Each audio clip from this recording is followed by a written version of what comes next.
6월 28일 오늘의 코인 뉴스 탑5를 알려드리겠습니다. 첫 번째 뉴스. 한국건설업 24개월 연속 하락. 구조적 위기 신호. 건설업 생산이 24개월째 뒷걸음질 치면서 외환위기와 글로벌 금융위기 시기보다도 긴 장기 침체 국면이 이어지고 있다. 통계 작성 이래 가장 긴 감소 흐름이 확인된 만큼 건설업 부진이 일시적 조정을 넘어 구조적인 부담으로 번지고 있다는 해석이 나온다. 28일 국가데이터처 국가통계 포털 KOSIS과 국회예산정책처에 따르면 2026년 4월 건설업 생산은 불변 기준으로 1년 전보다 5.5% 줄었다.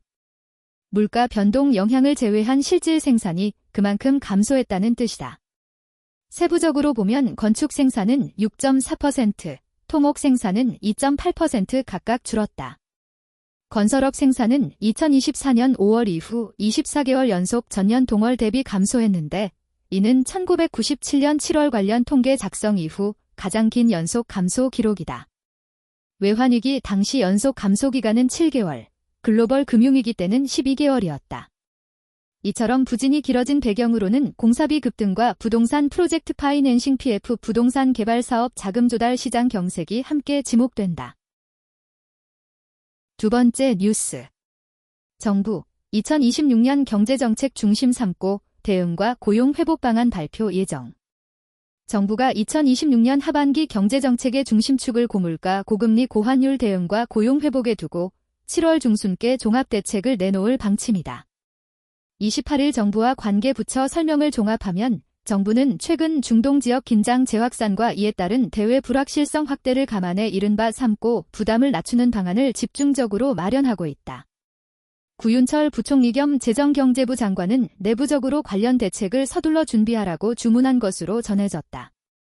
이번 정책 구상은 단순한 경기 부양보다는 환율, 금리, 물가처럼 서민과 기업이 바로 체감하는 비용 압박을 줄이는 데 무게가 실려 있다. 물가 대책은 이미 실행 단계에 들어갔다. 소비자 물가 상승률은 올해 1에서 3월 2%대 초반 수준이었지만 중동 전쟁 여파가 반영되며 4월 2.6%, 5월 3.1%로 높아졌다. 재정경제부는 지난 26일 1조 원을 투입해 여름철 물가 안정에 나서겠다고 밝혔다. 이 가운데 3,500억 원은 농축수산물 할인 행사에 배정돼 품목 제한 없이 폭넓게 적용된다. 정부는 전통시장 농활상품권 발행을 명절 중심에서 매달로 넓히고 고속도로 통행료 감면 할인 대상도 확대해 생활비 부담을 낮추겠다는 방침이다. 세 번째 뉴스. 스트래티지 기업 가치, 보유 BTC 밑으로. 자금 조달 빨간불. 블록미디어 박수용 기자 세계 최대 비트코인 BTC 보유사인 스트래티지가 보유 비트코인 가치보다 낮은 기업 가치를 인정받게 됐다. 수년간 유지해온 프리미엄이 사라지면서 비트코인 추가 매입을 위한 자금 조달 전략에도 부담이 커질 수 있다는 분석이 나왔다. 27일 지시가 코인데스크에 따르면 스트래티지의 기업 가치 대비 순자산 가치 M&A비는 1배 아래로 떨어졌다. 기업 가치는 약 504억 달러 약 77조 4,043억 원인 반면 비트코인 보유 가치는 비트코인 가격 6만 달러 기준 약 511억 달러 약 78조 4,794억 원로 평가됐다.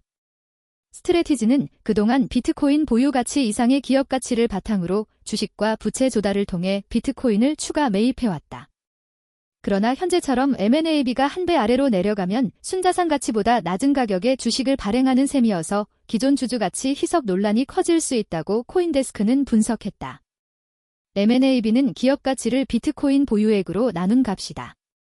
기업 가치는 시가총액에 부채와 영구우선주를 더한 뒤 달러 준비금을 제외해 산출한다.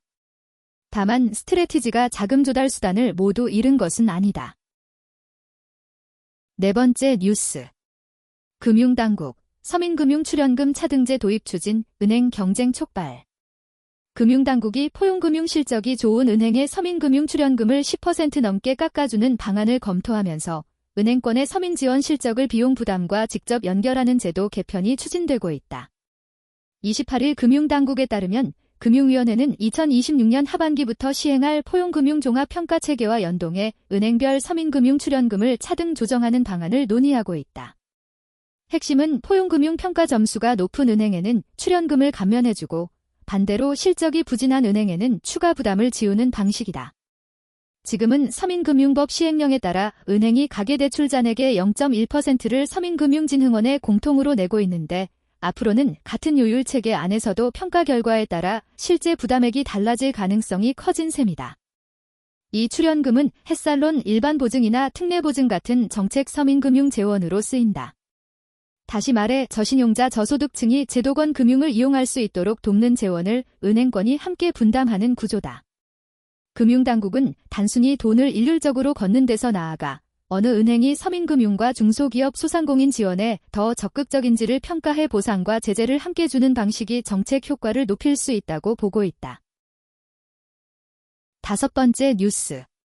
국내 휘발유 가격, 석유제품 최고 가격 조정 후 하향 안정세 기대. 정부가 석유제품 최고 가격을 제도 시행 106일 만에 처음으로 내리면서 2달 넘게 리터당 2,000원대를 유지한 국내 휘발유 가격이 이번 주부터 점차 하향 안정세에 들어갈 가능성이 커졌다.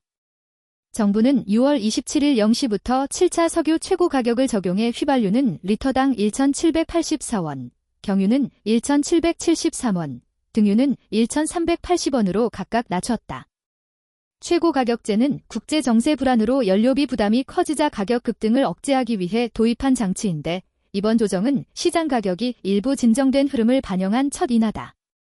정유사는 인하된 최고 가격을 공급 가격에 비교적 빠르게 반영할 수 있지만 실제 주유소 판매 가격은 재고 소진 속도에 따라 시차를 두고 움직이게 된다. 국제유가만 놓고 보면 최근 하락폭은 꽤 크다. 한국이 주로 들여오는 기준 유종인 싱가포르 현물시장 두바이유 가격은 5월 26일 배럴당 98.0달러에서 6월 25일 64.4달러로 한 달 사이 34.3% 떨어졌다. 이는 미국, 이스라엘과 이란 간 전쟁 발발 직전 수준인 배럴당 70달러보다도 낮다. 그런데도 국내 주유소 평균 휘발유 가격은 5월 넷째 주 2011.1원에서 6월 넷째 주 2007.8원으로 큰 변화가 없었다. 이상 오늘의 코인 뉴스 탑5였습니다. 감사합니다.